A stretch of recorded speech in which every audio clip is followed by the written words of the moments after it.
Mining stakeholders from across Africa are gathering in Cape Town this week for the Investing in African Mining Indaba, which kicked off on Monday.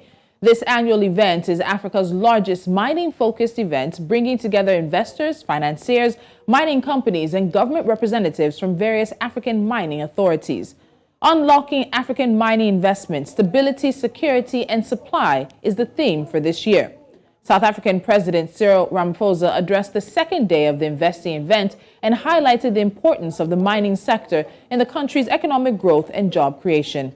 Ramaphosa said that mining revenues help the government to provide services to the citizens of the country and emphasized that mining revenues in 2022 reached a record high of 1.18 trillion rand.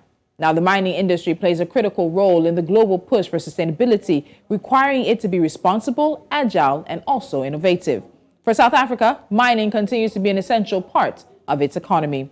Joining me now is Sharon Cembi. She's a mining expert and managing director of Thito Mining, and she joins us from the sidelines of the Indaba in Cape Town. Sharon, welcome to Business Edge. Thank you so much for joining me on the show today. Thank you so much for having me on Business Edge today, and I'm happy to be here to share information about the mining industry. So in terms of the Indaba, what we know typically is that it focuses on the year ahead. It looks at deals and pledges and, basically plans for what the industry should be expecting for the year that comes. But let's start with looking back just a little bit. Now, South Africa's president has talked about the fact that it was a record high, a record year for the mining industry in the country in 2022. So let's start from that. How did South Africa's mining industry do last year? South Africa's mining industry did very well last year, even despite the pandemic. We did very, very well, and it seems to be an industry that is very agile in terms of responding to the changes that are happening globally, and mining remains resilient, as an industry from that aspect. So coming to the mining Indaba, it's an important platform in terms of advancement of mining, and as mining is the bedrock of the economy, especially from the South African side. We have relied on mining for all these years, and it continues to sustain the economy in terms of industrialization. It plays a very good role in job creation, retention, and government is able to also provide services to the citizens, and it helps with the economic profiling. So when you look at the figures that came in that the president was stating, about 1.18 trillion rand coming in last year, and you said, mentioning, coming off the back of COVID, coming also off the back of record high outages, power outages that South Africa overall was experiencing, record high unemployment. How did the industry manage to then break records, even make more money in 2022 when it had all these challenges to overcome? I think the Africa as a whole experiences, we are blessed because we do have all these minerals, we do have all these commodities that continue to sustain the continent, and we remain volatile, especially in terms of turbulence. And we look at the change in climate, and the global and metal industries is always on call to meet the demand. And look at the problems that, in terms of the global agenda, we look at the problems that the challenges that we're facing in terms of the energy demand, the blackouts that we are having, and we remain positive and resilient. So this calls for, looking at new, agile, and innovative solutions in terms of the mineral supply that we want to cater for when it comes to renewable energies or renewable energy batteries that are associated with electrification that is required. So the mining industry is the key player that is aimed to solve those problems. As much as we are faced with those problems, the mining industry is the key player that is going to drive those solutions that we require.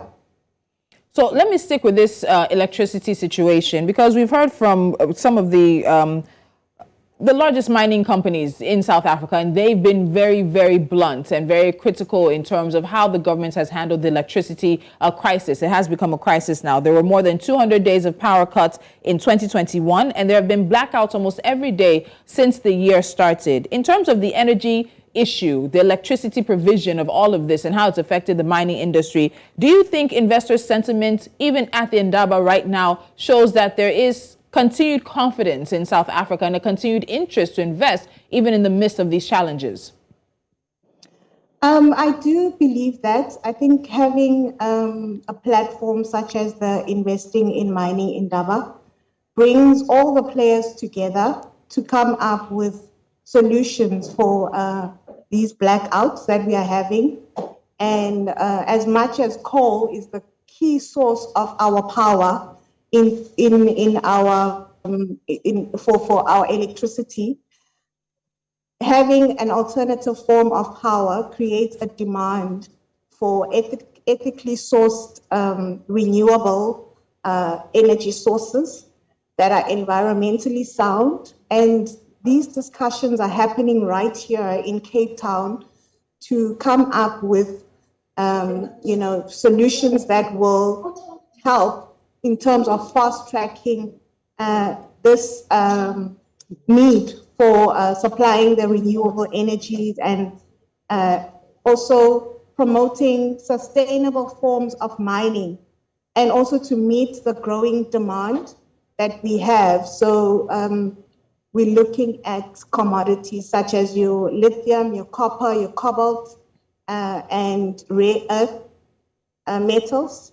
So those are the solutions that we are looking forward to. But also there's a lot of debates that are happening within the space that present South Africa at the cornerstone of this matter and trying to resolve this issue. But at the same time, still putting mining as the key source of our economic progression as a country.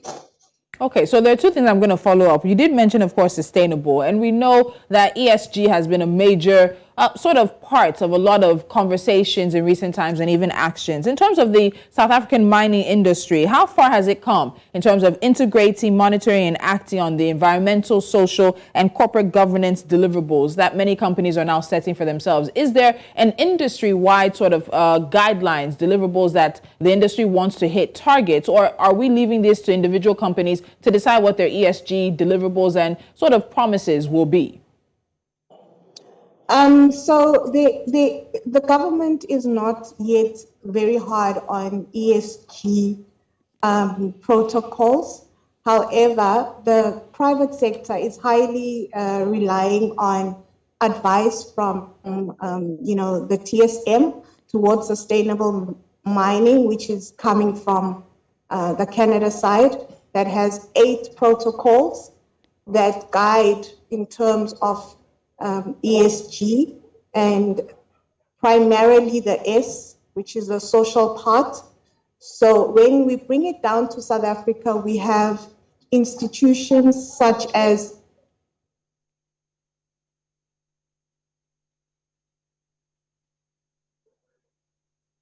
which has an entity that is the impact catalyst. So with the impact catalyst, we have the local government as well as the mining companies and the mining communities, the host communities, coming together to find solutions that are sustainable for the areas in which the mining the mine is operated in. So those type of forums and establishments are meant to fast track the sustainability and promote ESG protocols so that it allows the mining companies to comply with some of these regulations that are required. So you brought up the communities. Another question I was going to ask you. We see all these big events such as this, and presidents will come, mining ministers will come, oil and gas ministers will come. But oftentimes it seems like the communities where a lot of these mining activities or these minerals and resources are extracted tend to get left from being part of the conversation at the table. So for the African mining indaba that's been happening for a very long time now, how has it really benefited the host communities where a lot of this activity is taking place? Where are they even in the plans? You've mentioned a bit of having the local governments, the mining companies, as well as the communities involved, but are they really adequately seated at the table and able to talk about what hurts them and what they need from the mining companies? We have experience here in Nigeria that's not a very pleasant one with many of the host communities where crude oil comes out from. So in a mining perspective from South Africa, how have these indabas possibly been beneficial for the host communities? I would say that it's a work in progress. We have the mining charter that enforces social inclusion and involvement of the communities. And the debates that are happening at the community level, unfortunately, they are not yet filtered through at the mining indaba forums.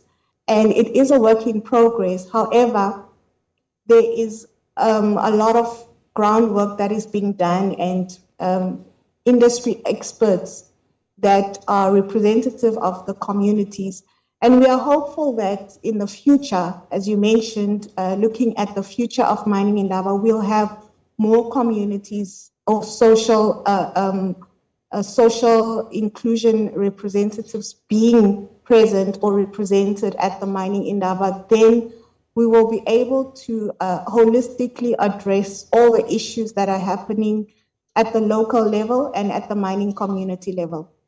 All right, let's go back to President Cyril Ramaphosa now. So he did, of course, acknowledge how critical mining revenues were, and the mining sector also is to the country's economy. So mining accounts for about 4% of the gross domestic product of South Africa in 2022. It also employed around 476,000 people and generated around 878 billion rand, about $50 billion worth of exports for the country. And that's coming from the Minerals Council South Africa. When you look at that, you see the critical importance and the place of the mining industry.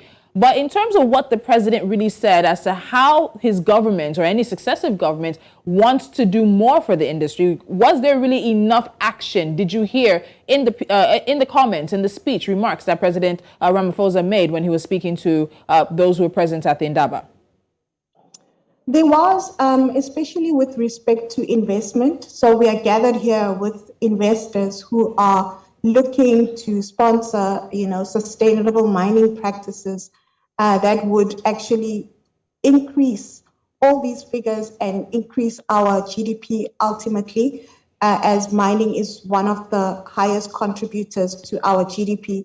So the investors' role is very critical, and having these discussions here, and he did mention the encouragement of investment in mining in the South African mining space, which is one of the key propellers for progress in terms of our mining.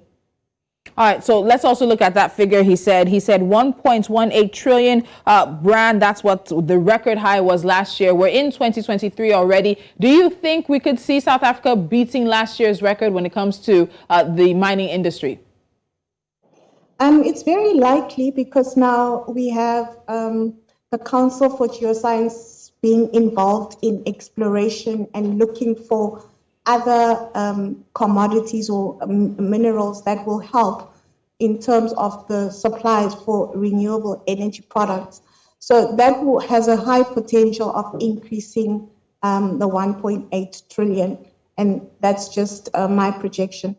Okay, let's stay with projections now. In terms of the outlook for the industry in 2023, what do you think it will be? What are the factors? We know electricity, the energy crisis is going to be a major factor for how the industry actually does do. But what factors do you think will affect whatever outlook you're going to give me now, your projections, your estimates for South Africa's mining industry, and the factors that will be a plus or a minus for it?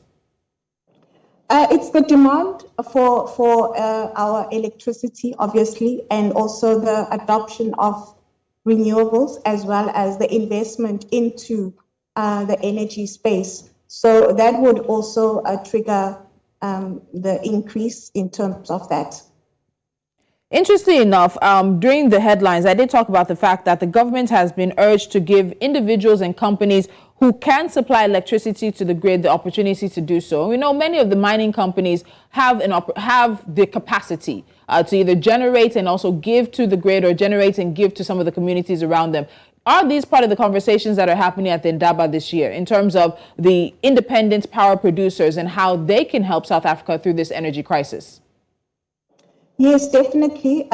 We have the ministers of trade and industry, who was also part of the delegation, and he actually encourages independent power producers to tap into some of the programs that are there that will help or improve in terms of operational models, as well as funding opportunities, and the government is there to support.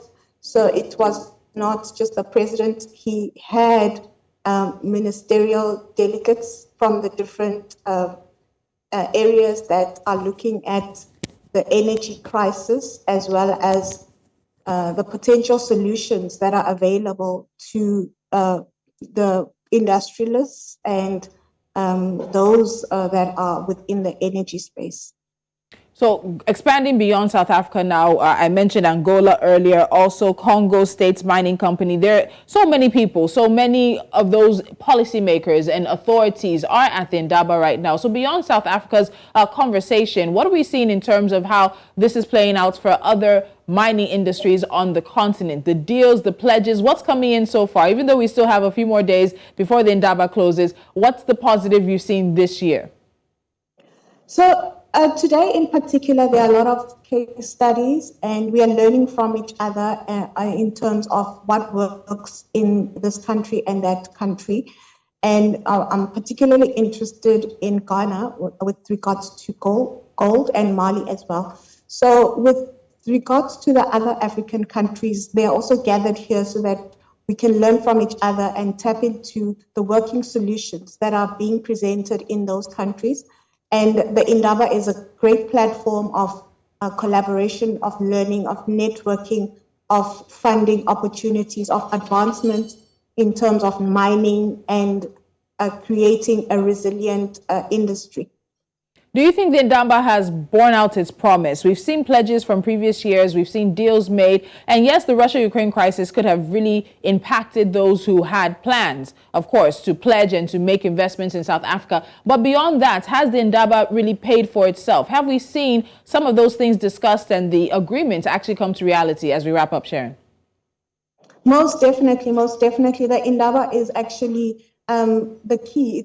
It's the key to some of the problems that we face, and coming to the Indaba and gathering with not just Africa, but the whole world is gathered here to have these conversations, to have these discussions, to make these deals.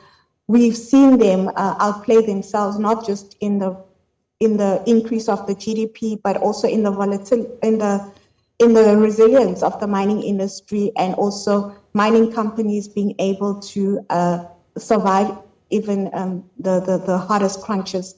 So it has been effective over the years, and we believe that in the future we will have more engagements and more inclusive Indaba conversations.